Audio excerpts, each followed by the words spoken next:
എല്ലാവർക്കും നമസ്കാരം. കേരള ശാസ്ത്ര സാഹിത്യ പരിഷത്തിന്റെ ശാസ്ത്ര സാംസ്കാരിക ജനകീയ സദസ്സ് ഞങ്ങളിവിടെ ഒരു 3 ലഘുനാടകങ്ങളുമായാണ് നിങ്ങളുടെ മുന്നിൽ എത്തിയിരിക്കുന്നത്.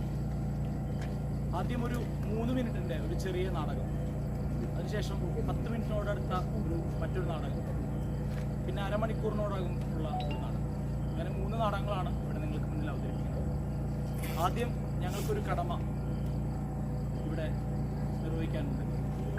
എൻ്റെ കയ്യിലിരിക്കുന്ന ഈ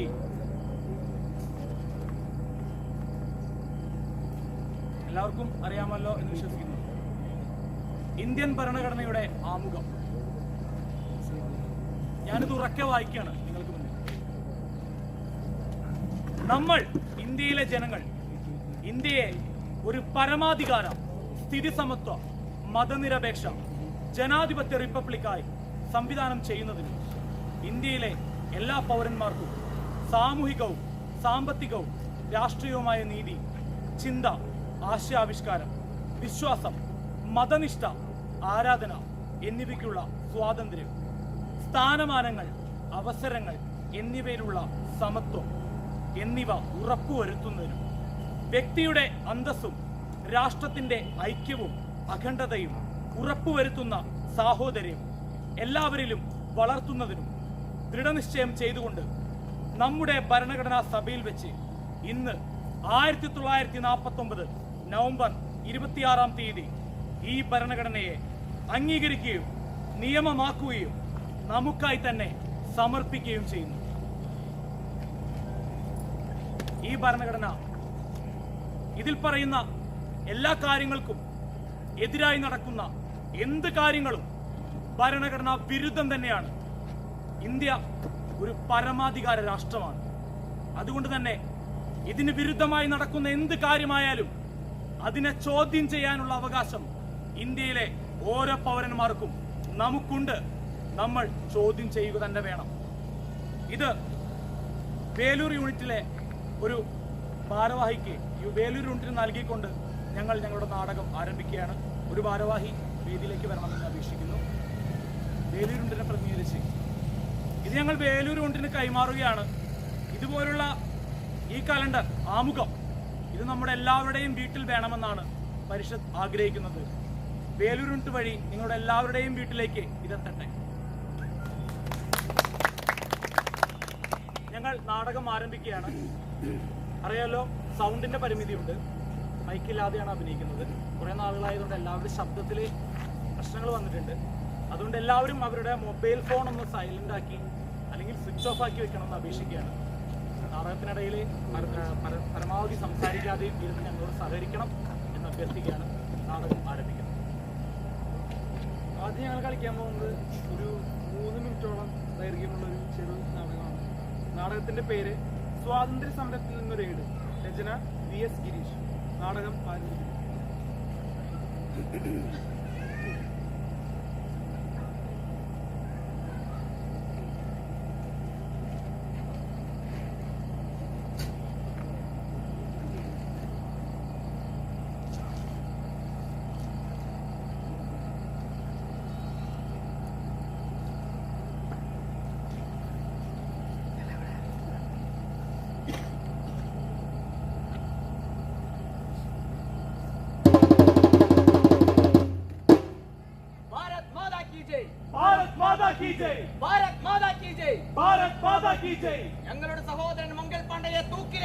ഞങ്ങളുടെ സഹോദരൻ മംഗൾ പാണ്ഡയെ തൂക്കിലേറ്റിയ വെള്ളപ്പിശാചുക്കളെ തൂക്കിലേറ്റുക.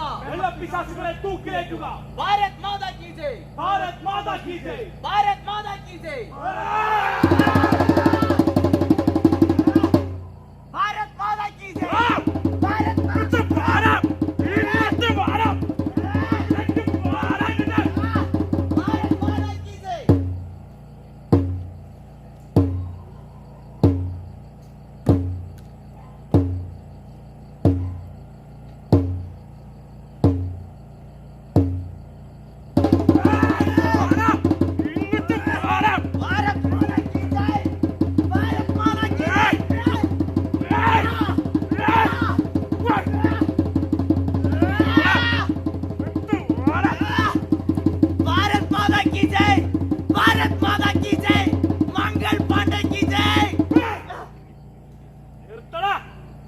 പിശാചൻ പട്ടി. അവസാനമായി എന്തെങ്കിലും ആഗ്രഹമുണ്ടെങ്കിൽ അത് പറ. എന്റെ ആത്മസഹോദരൻ മംഗൾ പാണ്ഡയെ തൂക്കിലേറ്റിയ വെള്ളപ്പിശാചുക്കളെ തൂക്കിലേറ്റുക.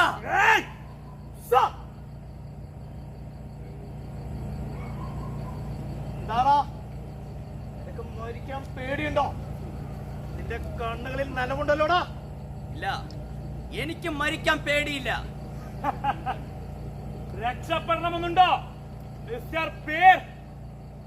ജീവൻ നിലനിർത്തിയാൽ കൊള്ളാമെന്ന് തോന്നുന്ന ചില നിമിഷങ്ങൾ ഉണ്ടാവാം ജീവിതത്തിൽ. ആത്മാഹുതി ചെയ്യണമെന്ന് ആഗ്രഹിക്കുന്ന നിമിഷങ്ങളും ഇതിൽ രണ്ടാമത്തേതാണ് ഇപ്പോൾ ഞാൻ ആഗ്രഹിക്കുന്നത്. നിങ്ങളുടെ ഒരൗദാര്യവും എനിക്ക് ആവശ്യമില്ല. പിന്നെ എന്തിനാണ് നീ കണ്ണീരണിഞ്ഞത്? ദുർബല നിമിഷത്തിൽ പിതാവിന്റെ നെഞ്ചിലെ ചൂട് കിട്ടിയില്ലെങ്കിൽ ഉറങ്ങില്ല എന്ന് ചാട്യം പിടിക്കുന്ന കൊച്ചുമകനെ ഞാൻ ഓർത്തുപോയി. പക്ഷേ എന്റെ കണ്ണുകളിൽ കണ്ട നനവ് അതായിരിക്കാം. നിന്റെ നനവ് ഹിന്ദുവും ബ്രാഹ്മണനുമായ മംഗൾ പാണ്ഡയ്ക്ക് വേണ്ടി ഒരു മുസൽമാനായ നീ എന്തിന് ജയ് വിളിച്ചു? പാണ്ഡെ ഹിന്ദുവല്ല, ഞാൻ മുസൽമാനുമല്ല. ഞങ്ങൾ ഭാരതാംബയുടെ മക്കളാണ്. സാർ, നിങ്ങൾക്ക് എന്നെ തൂക്കിലേറ്റാം, എന്നെ പോലെ ഒരുപാട് പേരെയും. പക്ഷേ ഞങ്ങളുടെ ചോരയിൽ നിന്ന് ആയിരം ആയിരം രാജ്യസ്നേഹികൾ ഇവിടെ ജനിക്കും. അവർ ഈ രാജ്യത്തിന് വേണ്ടി മരിക്കും. നിങ്ങളുടെ അന്ത്യം വരുവോളം അത് സംഭവിച്ചു കൊണ്ടേയിരിക്കും. ഭാരത് മാതാ കി ജയ്, മംഗൾ പാണ്ഡെ കി ജയ്.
നാടകം ഇവിടെ അവസാനിച്ചിരിക്കുന്നു.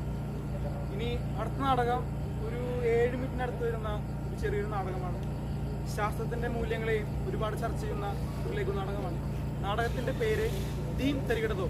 രചന രവി ഏഴോ. നാടകം ആരംഭിക്കുന്നു.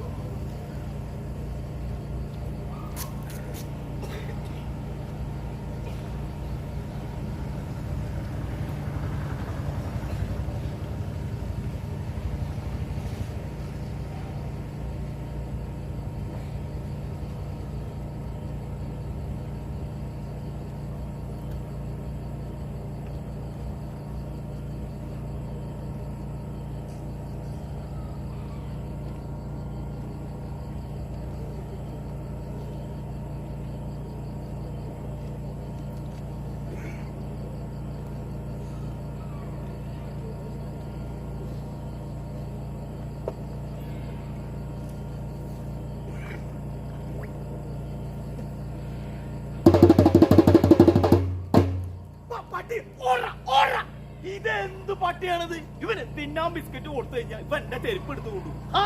വൃത്തികെട്ട പട്ടി. വന്നിട്ടുണ്ടല്ലോ.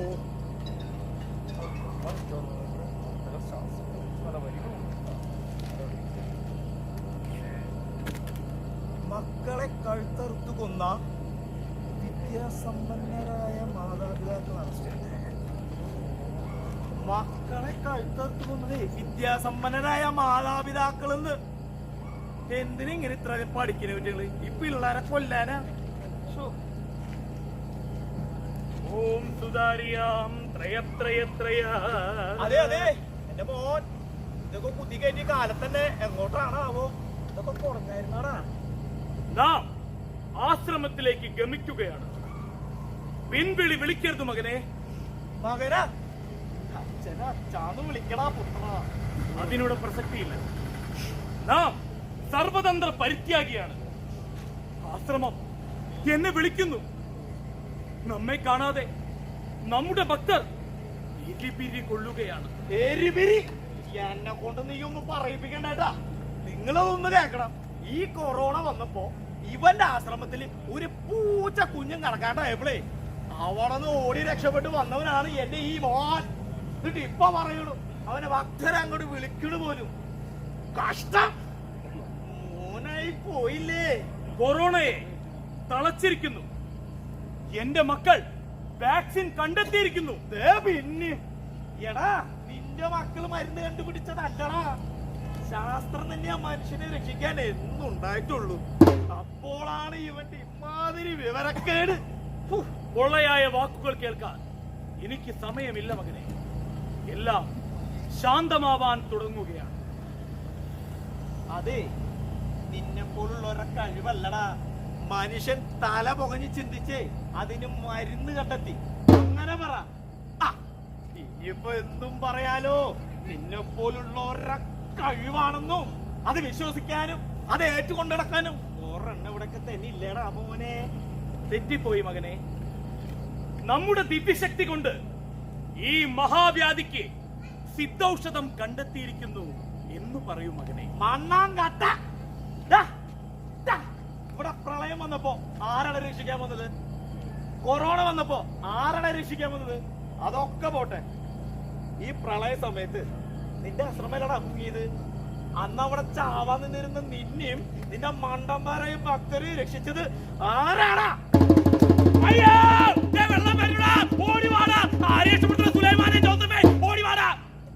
മത്സ്യത്തൊഴിലാളികള് അവരല്ലടാ നിന്നെയൊക്കെ രക്ഷിച്ചത്. എല്ലാം ദൈവത്തിന്റെ പരീക്ഷണങ്ങൾ. പരീക്ഷണം തന്നെയാടാ മനുഷ്യന്റെ പരീക്ഷണം. മനുഷ്യനെ കൊണ്ടാണ് ആ പരീക്ഷണം. എന്റെ മോനെ ഒരു കാര്യം ചെയ്തേ. ഈ കൊറോണ വന്ന് എത്രയും പെട്ടെന്ന് സമാധി ആവണ്ടെന്ന് വെച്ചാ വീട്ടാണാ കഞ്ഞും കുടിച്ച് ഇവിടെ അങ്ങോട്ട് കുടിക്കും. ഇല്ല, നമുക്കിനി ഇവിടെ പാർക്കാനാവില്ല. എനിക്ക് ആശ്രമത്തിലേക്ക് പോകേണ്ടതുണ്ട് വത്സ. ഞാൻ നിന്റെ അച്ഛൻ ദാമോദരൻ, PK ദാമോദരൻ അങ്ങനെ വിളിക്കണ. എങ്കിൽ ശരി ദാമോദരൻ വത്സ. കൊറോണയ്ക്ക് ജനിതകമാറ്റം സംഭവിച്ചതിനാൽ പരമാവധി ആളുകളാരും പുറത്തിറങ്ങാതെ ശ്രദ്ധിക്കണം. മാസ്കും സാനിറ്റൈസറും നിർബന്ധമായും ഉപയോഗിക്കണമെന്നും ഇതിനാൽ അറിയിക്കുന്നു.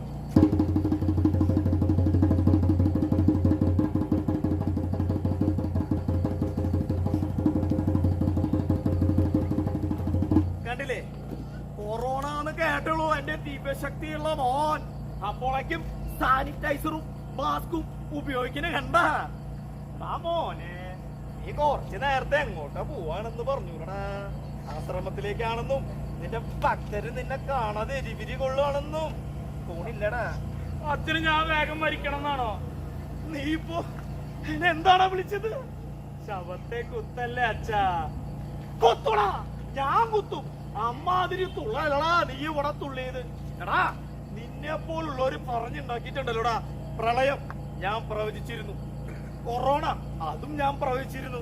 സത്യത്തിന് എവിടെ ആരാണ് അതൊക്കെ പ്രവചിച്ചത്? എപ്പോഴാണ് അതൊക്കെ പ്രവചിച്ചത്?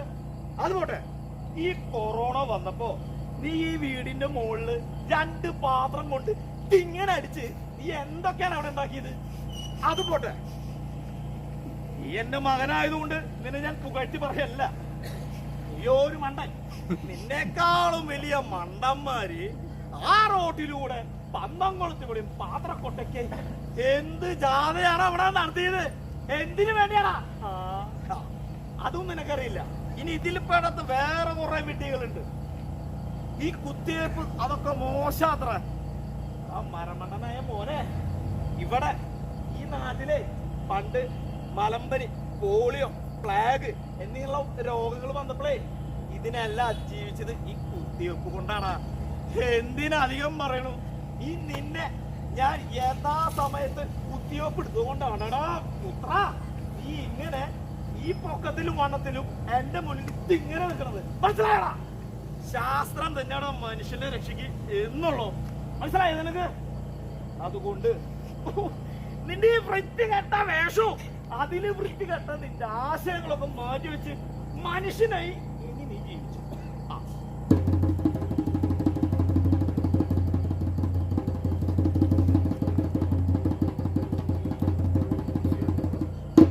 അച്ഛാ, ഞാനൊരു കാര്യം ചോദിക്കട്ടെ. ഈ വാക്സിൻ എവിടെ കിട്ടുക? അങ്ങനെയുള്ള നല്ല കാര്യങ്ങൾ ഉണ്ടെങ്കിൽ പറയൂ പുത്ര. ഇപ്പൊ നിനക്ക് മനസ്സിലായല്ലേ ശാസ്ത്രമാണ് ഏറ്റവും വലുതെന്ന്? അതെ, ശാസ്ത്രമാണ് ഏറ്റവും വലിയ സത്യം. അതെ, അന്ന് ഈ പേപ്പറിൽ ഉണ്ടണം കുറച്ച് വരികൾ, ശാസ്ത്രത്തെ കുറച്ച് വരികൾ വായിക്കറിയില്ലേ? ഇത് നല്ല വരികളല്ലേ? അപ്പൊ ഞാനെന്തിനു വായിക്കണ? പാടിക്കൂടെ? താനതന്തിന തന്തിന്നാനോ താനതന്തിന്നോ. എല്ലാരും പാടോ. തന്തിന്നാനോ താനതന്തിന്നോ താനതന്തിന തന്തിന്നാനോ താനതന്തിന്നോ. എല്ലാരും ഈ ശാസ്ത്രം കണ്ടുപിടിച്ചിട്ടല്ലേ വാക്സിൻ വന്നേ. ഈ ശാസ്ത്രം കണ്ടുപിടിച്ചിട്ടല്ലേ വാക്സിൻ വന്നേ. വാക്സിൻ വന്നത് കൊണ്ടല്ലേടാ രോഗം മാറിപ്പോയേ. വാക്സിൻ വന്നത് കൊണ്ടല്ലേടാ രോഗം മാറിപ്പോയേ. മനുഷ്യവംശം ഇല്ലാതാക്കണ വ്യാധികൾ വന്നപ്പോൾ. മനുഷ്യവംശം ഇല്ലാതാക്കണ വ്യാധികൾ വന്നപ്പോൾ നമുക്ക് തുണയായി നമ്മെ നയിച്ചത് ശാസ്ത്രമാണല്ലോ. നമുക്ക് തുണയായി നമ്മെ നയിച്ചത് ശാസ്ത്രമാണല്ലോ. വിശ്വാസങ്ങൾ തിരുത്തി എഴുതാൻ നേർവഴി കാണിക്കാൻ. വിശ്വാസങ്ങൾ തിരുത്തി എഴുതാൻ നേർവഴി കാണിക്കാൻ നമുക്ക് തുണയായി നമ്മെ നയിച്ചത് ശാസ്ത്രമാണല്ലോ. നമുക്ക് തുണയായി നമ്മെ നയിച്ചത് ശാസ്ത്രമാണല്ലോ. താനതന്തിന തന്തിന്നാനോ താനതന്തിന്നോ താനതന്തിന തന്തിന്നാനോ താനതന്തിന്നോ. താനതന്തിന തന്തിന്നാനോ താനതന്തിന്നോ താനതന്തിന തന്തിന്നാനോ താനതന്തിന്നോ.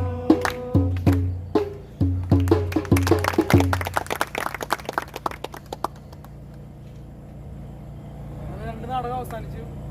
ഇനി അടുത്തൊരു നാടകത്തിലേക്ക് പോവാം. ആ നാടകത്തോടു കൂടി ഈ വേദി ഞങ്ങൾ വിടവാങ്ങാണ്. അടുത്ത നാടകം ഒരു അരമണിക്കൂറിനടുത്ത് വരുന്ന ഒരു ചെറിയൊരു നാടകമാണ്. നാടകത്തിന്റെ പേര് കള്ളച്ചൂത്. രചന ഡോക്ടർ എൻ മോഹൻദാസ്. നാടകം ആരംഭിക്കുന്നു.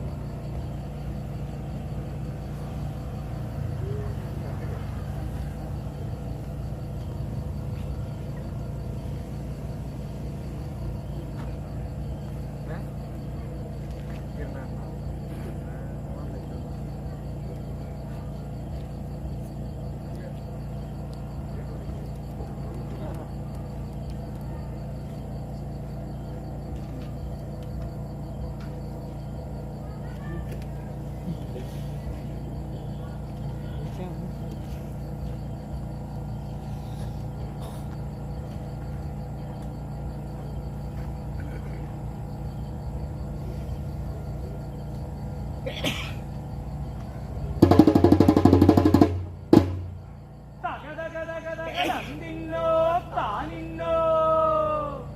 തകതകതകതകതന്തിന്നോ താനിന്നോ. തകതകതകതകതന്തിന്നോ തകതകതകതകതാനിന്നോ. തകതകതകതകതന്തിന്നോ താനിന്നോ. പകിട പകിട പകിട പകിട പകിട പകിട പകിട 12. ഇവർ കളിയിലെ നിയമങ്ങൾ തെറ്റിക്കുന്നു. പകിട പകിട പകിട പകിട പകിട പകിട പകിട പകിട പകിട 12. ഇവർ കള്ളക്കളി കളിക്കുന്നു. പകിട പകിട പകിട പകിട പകിട പകിട പകിട പകിട പകിട 12. ഇവർ ജനവഞ്ചകർ. പകിട പകിട പകിട പകിട പകിട പകിട പകിട പകിട 12. ഇവർ രാജ്യദ്രോഹികൾ. പകിട പകിട പകിട പകിട പകിട പകിട പകിട പകിട പകിട 12. ഇത് കള്ളകളി കള്ളകളി. എന്ത് കളി കളിക്കണം നിങ്ങള്? ഇതിവിടെ നടക്കില്ല, ഇത് ഞാൻ സമ്മതിക്കില്ല. എന്ത് കള്ളക്കളി?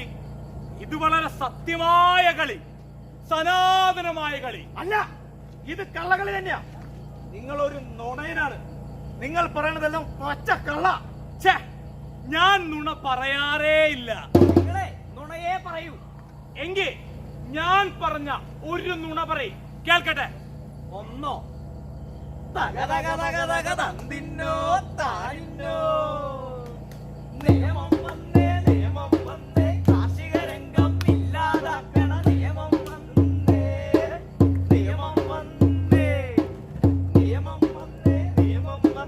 കാർഷിക വിപണി സ്വന്തമാക്കണ നിയമം വന്നേ. അതെ, ഇതൊരു തമാശകളല്ല. കാർഷിക ബില്ല് നടപ്പിലായാലേ ഈ കളി കാര്യവും. ആ കാര്യമുള്ള കളി നിങ്ങൾക്ക് ഇവിടെ കാണാം. തക തക തക തക തന്തിന്നോ താനിന്നോ. തക തക തക തക തന്തിന്നോ താനിന്നോ.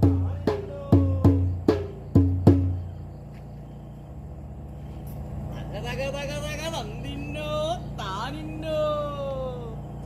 തക തക തക തക തന്തിന്നോ താനിന്നോ. കുറച്ചെന്നല്ല, ഇതെന്റെ അധ്വാന.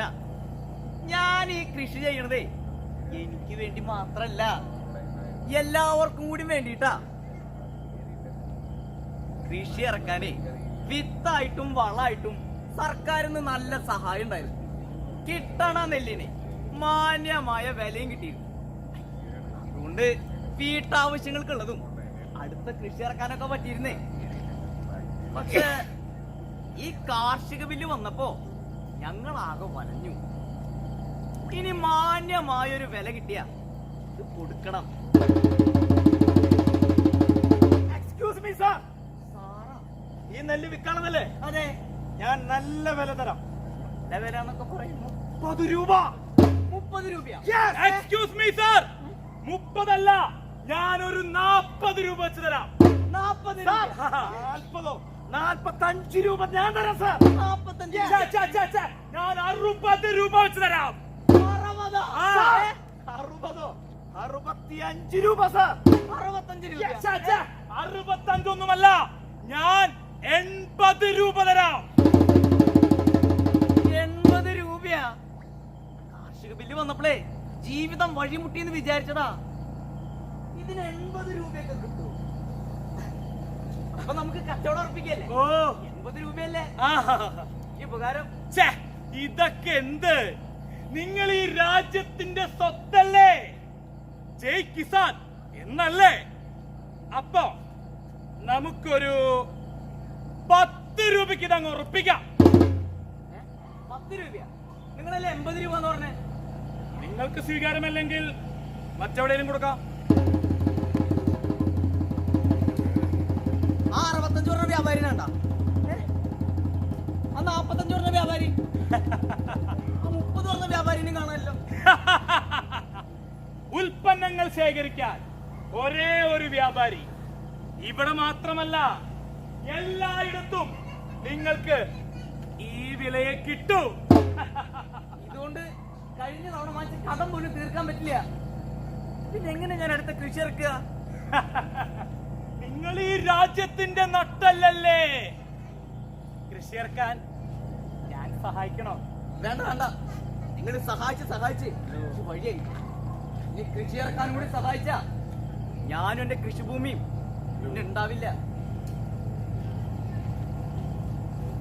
നമുക്കു കാണാം. എവിടെ പോയാലും എന്റെ അടുത്തേക്ക് തന്നെ വരേണ്ടി വരും. കാരണം നിങ്ങളുടെ ഏക ആശ്രയം ഇനി ഞാൻ മാത്രമാണ്.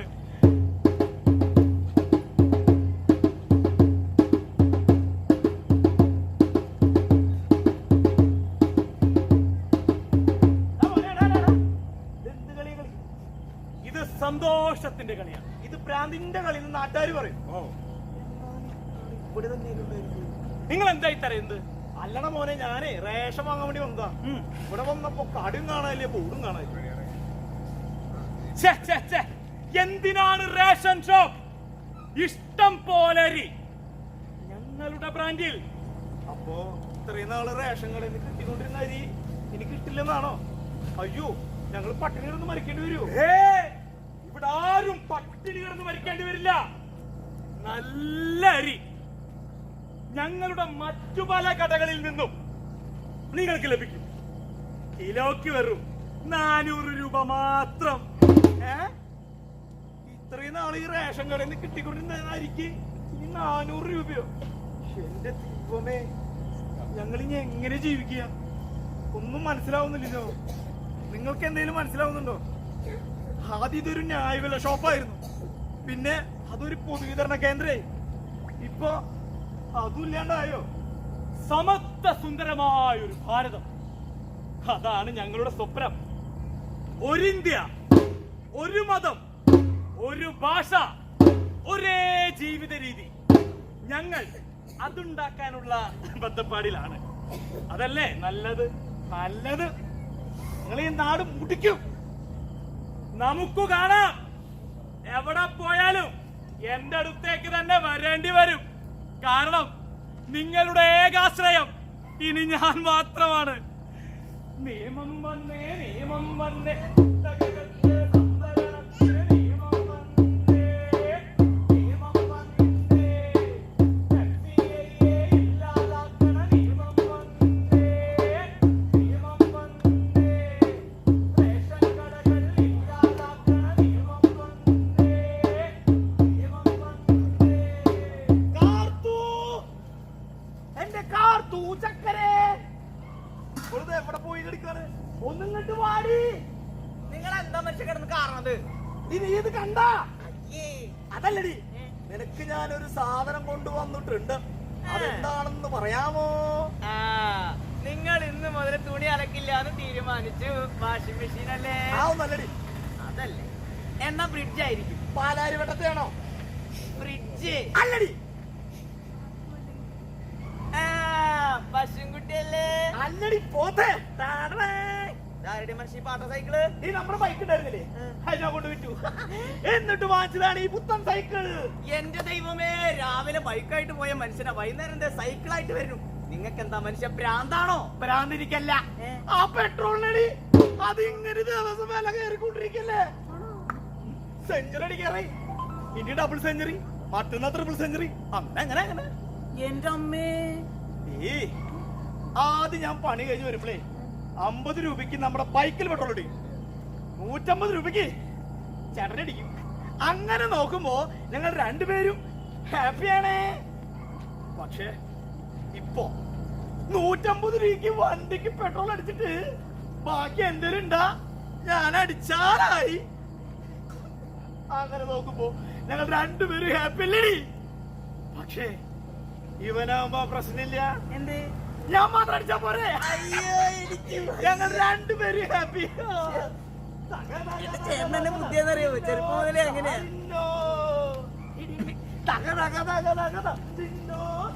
നിങ്ങളുടെ വീട്ടിൽ സൈക്കിളാണോ ബൈക്കാണോ?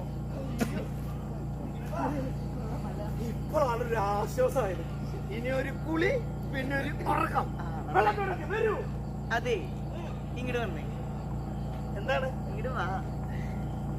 എന്താണ്? അങ്ങോട്ട് നോക്കി നോക്കി. അവിടെ ഒരു മാവ് കണ്ട? കണ്ടു. അതിന്റെ മേളിൽ 2 ഉണങ്ങിയ ചില്ല കണ്ട? ഇഷ്ടം പോലെ കണ്ടു. എന്നാ അത് കയറി വെട്ടിക്കാം. അതിന് വെള്ളം ചൂടാക്കണ്ടേ? അതിനല്ലേ ഗ്യാസ്. ഗ്യാസ് നിങ്ങളുടെ പെട്രോളിന്റെ കാര്യം പറഞ്ഞ പോലെ ഗ്യാസിന് ഇങ്ങനെ ഭ്രാന്ത് പിടിച്ചിരിക്കുകയാണ്. ദിവസം ദിവസം വില കൂടാണ്. നമുക്ക് കിട്ടുന്ന സബ്സിഡി ഇപ്പൊ നമുക്ക് കിട്ടണ്ട. നമുക്ക് സബ്സിഡി കിട്ടുന്നുണ്ട്. ഇന്നലെ വാർത്തയിലാ ചങ്ങായി പറഞ്ഞു കേട്ടല്ല. ആ പെട്രോളിനും ഗ്യാസിനും ഭ്രാന്ത് പോലെ അങ്ങേർക്കും ഭ്രാന്താന്നാ തോന്നുന്നത്. നമുക്ക് കുറെ മാസങ്ങളായിട്ട് സബ്സിഡി കിട്ടണില്ല. പിന്നെ നിങ്ങളുടെ ഈ കൂലി കൊണ്ടേ നമുക്ക് ഗ്യാസ് ഒന്നും വാങ്ങിക്കാൻ പറ്റില്ല. വില ഇങ്ങനെ കേറല്ലേ. അപ്പൊ കേറാലേ, മരത്തുമ്പക്ക് കേറാലോ. അത് നല്ലൊരു തീരുമാനമായിരിക്കും. അല്ലെങ്കിൽ വേണ്ടേ, എന്ത് കുളിക്കണ്ടെന്ന് വെച്ചാ പോരെ? അതും നല്ലൊരു തീരുമാനം. കുളി.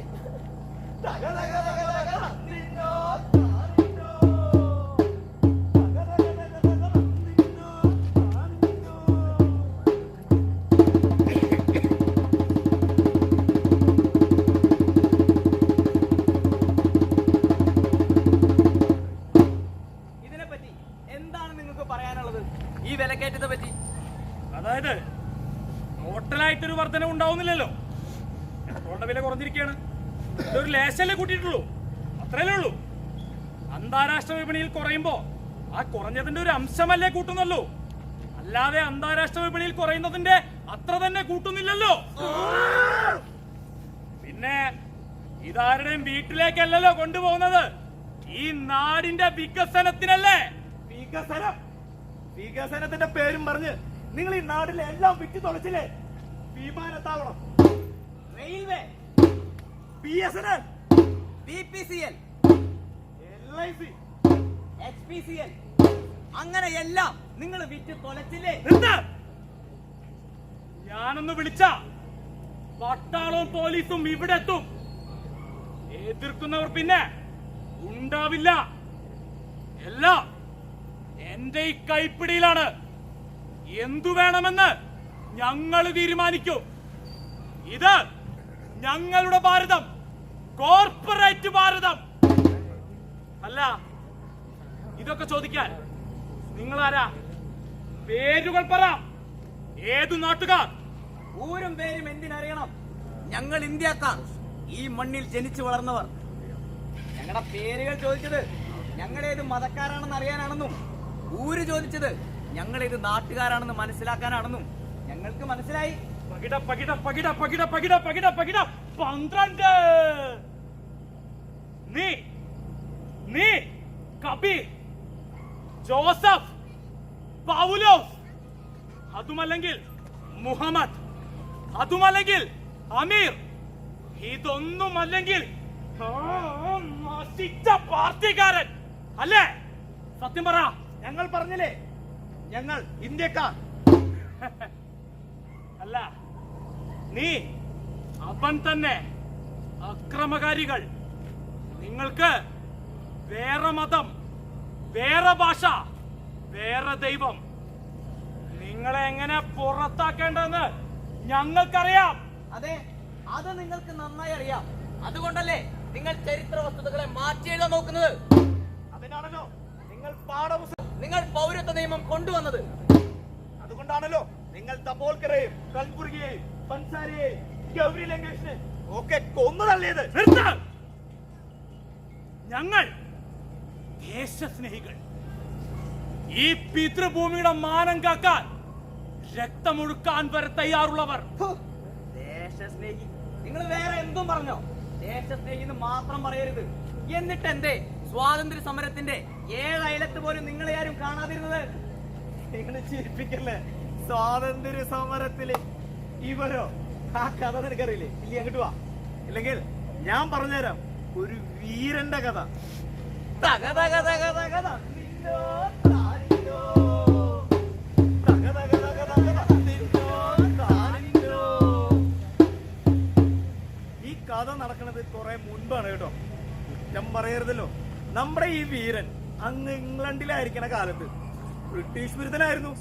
ചില സമരങ്ങളിലൊക്കെ പങ്കെടുത്തതിന്റെ പേരിൽ അറസ്റ്റിലായി ജീവപര്യന്ത കഠിന തടവിന് ശിക്ഷിക്കപ്പെടുകയും ചെയ്തു. അങ്ങനെ കപ്പൽ മാർഗം കൊണ്ടുവരും വഴി നമ്മുടെ ഈ വീരൻ കടലിലേക്ക് എടുത്തു ചാടി രക്ഷപ്പെടാൻ നോക്കി. അവര് വിടൂ, അവര് നമ്മുടെ വീരനെ പിടിച്ച് ജയിലിലോട്ട് കൊണ്ടുപോയി. തക തക തക തക തന്നിന്നോ താനിന്നോ. അങ്ങുന്നേ, എന്നെ വിട്ടൂടെ അങ്ങുന്നേ. എനിക്ക് ജയിൽവാസം സഹിക്കണില്ല അങ്ങുന്നേ. ഞാനിനി ഒരു തെറ്റും ചെയ്യില്ല അങ്ങുന്നേ. ഇതൊക്കെ ഇപ്പൊ കിടന്ന് മോങ്ങാൻ നിക്കണ്. അപ്പൊ ഓർത്തില്ല അങ്ങുന്നേ, ഇനി ഞാൻ ഒരു തെറ്റും ചെയ്യില്ല. അങ്ങയുടെ തലയാണ്, കാലാണ്, ഷൂസാണേ സത്യം. എനിക്ക് നിന്നെ വിശ്വസിക്കാമോടാ? ഒരു 100% വിശ്വസിക്കാം. എന്നാ എനിക്ക് വീശിത്തടാ. എന്റെ ഈ കയ്യും പുറക്കൊന്ന് ഒഴിഞ്ഞതാടാ. മക്കടാ. അവിടെ അല്ല, ഇവിടെ.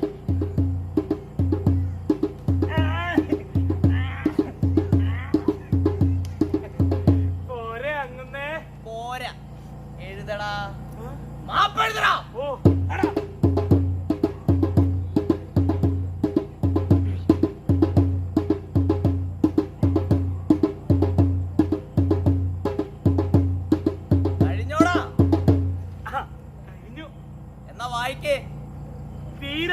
എന്ന ഞാൻ, എനിക്ക് ഈ ജയിലിൽ മാന്യമായ വിചാരണയും ന്യായമായ ശിക്ഷയും ലഭിച്ചുവെന്ന് ഇതിനാൽ സാക്ഷ്യപ്പെടുത്തുന്നു.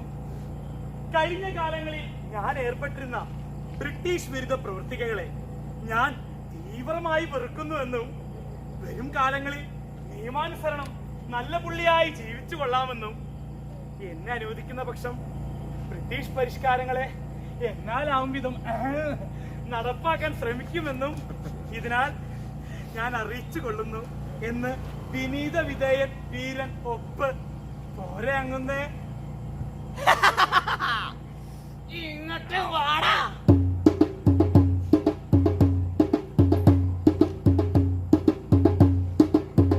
കണ്ടില്ലേ, ഇതാണ് രാജ്യസ്നേഹം.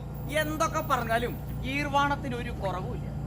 ഇവരുടെ ദേശം ഒരു മതരാജ്യമാണ്. അവർക്ക് ആ ദേശത്തോട് മാത്രമാണ് സ്നേഹം. ആ ദേശത്ത് ബ്രാഹ്മണർ, ക്ഷത്രിയർ, വൈശ്യർ, ശൂദ്രർ ഇവര് മാത്രമേ ഉള്ളൂ. ഇതിലെ ശൂദ്രർ ബ്രാഹ്മണർക്ക് അടിപ്പണി ചെയ്യണം. നിർത്തട കീടങ്ങളെ, കളിയാക്കുന്നോ? ഞങ്ങൾക്കറിയാം ഏതു വഴി പോകണമെന്നും ഞങ്ങളുടെ ലക്ഷ്യമെന്തെന്നും. അധികം വൈകാതെ ഞങ്ങളത് നേടുക തന്നെ ചെയ്യും. നീയൊക്കെ കാത്തിരുന്നോ? ആ മഹത്തായ ലക്ഷ്യ പൂർത്തീകരണത്തിന് ഇനി അധിക നാളൊന്നും വേണ്ട.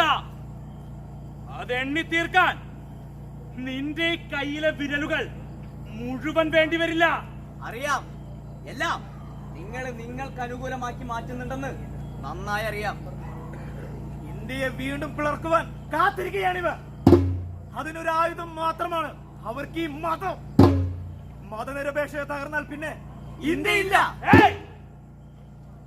ഭാരതത്തിലെ ദേശീയ ജീവിതം ഹിന്ദു ദേശീയ ജീവിതമാണ്. ഈ മനോഭാവത്തെ ശക്തിപ്പെടുത്തുന്ന എന്തും ദേശീയമാണ്. ഈ മനോഭാവത്തിൽ നിന്ന് മാറി ചിന്തിക്കുന്ന എന്തും ദേശവിരുദ്ധവുമാണ്. അത്തരം ദേശവിരുദ്ധരെ എങ്ങനെ കൈകാര്യം ചെയ്യണമെന്ന് ഞങ്ങൾക്കറിയാം. ഇനി അങ്ങോട്ട് ഒരു രാഷ്ട്രം, ഒരു മതം, ഒരു തിരഞ്ഞെടുപ്പ്, ഒരു നേതാവ്, അതും മതി.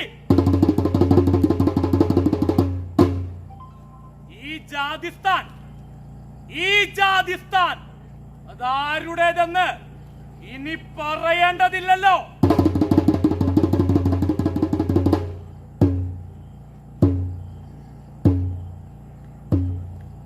ആ പോക്ക് കണ്ടില്ലേ?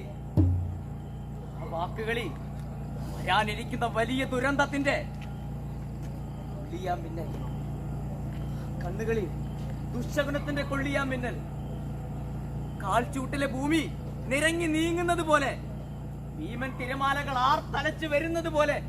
അതെ, ഇത് നമ്മുടെ പ്രഥമ പ്രധാനമന്ത്രി അന്നേ പ്രവചിച്ചിരുന്നതാണ്. ഇവരിൽ നിന്നുള്ള ഭീഷണിയായിരിക്കും സ്വതന്ത്ര ഇന്ത്യയുടെ ഏറ്റവും വലിയ തലവേദനയെന്ന്. ഇത് യാഥാർത്ഥ്യമാക്കാൻ അനുവദിച്ചുകൂടാ. ഈ പകിടകളിക്കാരന്റെ കള്ളക്കളി അവസാനിപ്പിക്കണം. ഇതിനെ നിങ്ങളിങ്ങനെ മൗനമായിരുന്നാ പറ്റില്ല. ജനാധിപത്യത്തിലൂടെ തന്നെ നമ്മളത് നേടിയെടുക്കണം. തിന്മകൾ നഖം മൂർച്ച കൂട്ടുന്ന കാലത്ത് നിങ്ങളുടെ മൗനം മഹാപാതകം.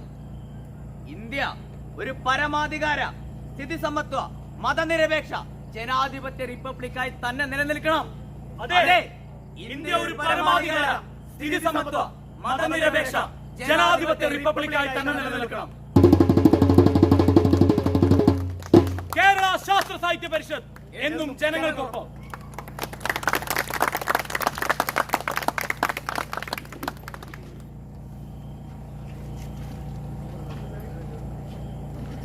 ഈ കലാജാതിയുടെ അംഗങ്ങളെ പരിചയപ്പെടാം. വലിയ അധികം ആൾക്കാരെ നിങ്ങൾക്ക് പരിചയപ്പെടുത്തേണ്ട കാര്യമില്ല, ഞങ്ങൾക്ക് വലിയകാരനെയാണ്. എങ്കിലും ഞങ്ങളുടെ ജാഥയുടെ സംവിധായകൻ, 2 സംവിധായകരിൽ ഒരാളാണ് അഖിലേഷ് ചേട്ടൻ. അഖിലേഷ് ചേട്ടൻ വേലൂർ തയ്യൂർ സ്വദേശിയാണ്. അഖിലേഷ് ചേട്ടനാണ് ഞങ്ങളെ ട്രെയിൻ ചെയ്തത്. അഖിലേഷ് ചേട്ടൻ ഒരു ഗായകനാണ്, ഒരു നാടക പ്രവർത്തകനാണ്. ഇപ്പൊ അടുത്തിറങ്ങിയുള്ള തൃശ്ശൂർ പൂരത്തിലൊക്കെ അഭിനയിച്ചിട്ടുള്ള ഒരാളാണ്. ബാക്കിയുള്ള ആൾക്കാരെ അഖിലേഷ് ചേട്ടൻ പരിചയപ്പെട്ടു. ഉലവ ഔപചാരികമായി പരിചയപ്പെടുത്താണ്. എന്നെ നിങ്ങൾക്ക് പരിചയപ്പെടുത്തിയത് സുജിത് ചന്ദ്രശേഖർ. സുജിത് ഇവിടെ വേലൂർ പരിഷത്ത് പ്രവർത്തകനാണ്. വേലൂർ സ്വദേശിയാണ്, ഫോട്ടോഗ്രാഫറാണ്, നാടകപ്രവർത്തകനാണ്. അബ്ദുൽ കൃഷ്ണൻ അതിലൊരു പ്രൈവറ്റ് കമ്പനിയിൽ ജോലി ചെയ്യുന്നു, അയ്യൂർ സ്വദേശിയാണ്, അതുപോലെ ഒരു ഗായകൻ കൂടിയാണ്. സുമേഷ് വില്ലടം സ്വദേശിയാണ്, കിച്ചൺ ട്രഷേഴ്സിൻ്റെ ഡിസ്ട്രിബ്യൂട്ടറായി വർക്ക് ചെയ്യുന്നു, നാടകപ്രവർത്തകനാണ്. ഞങ്ങളുടെ കോർഡിനേറ്റർ പ്രമോദ് പരിഷത്തിന്റെ ജില്ലാ കമ്മിറ്റി അംഗമാണ്, ചേലക്കര സ്വദേശിയാണ്. ഇങ്ങനൊരു ആശയം ഇവിടെ അവതരിപ്പിക്കാൻ കഴിഞ്ഞതിൽ ഞങ്ങളുടെ ഭാഗത്തു നിന്നുള്ള സന്തോഷം അറിയിച്ചുകൊണ്ട് ഈ വേദിയിൽ നിന്ന് ഇവിടെ വന്നു. ഒരു പുസ്തകം കൊണ്ടുവരും, അതിൽ നിങ്ങളുടെ നാടകത്തെ പറ്റിയുള്ള അഭിപ്രായം ഒന്ന് രേഖപ്പെടുത്തുന്ന അപേക്ഷിക്കുന്നു.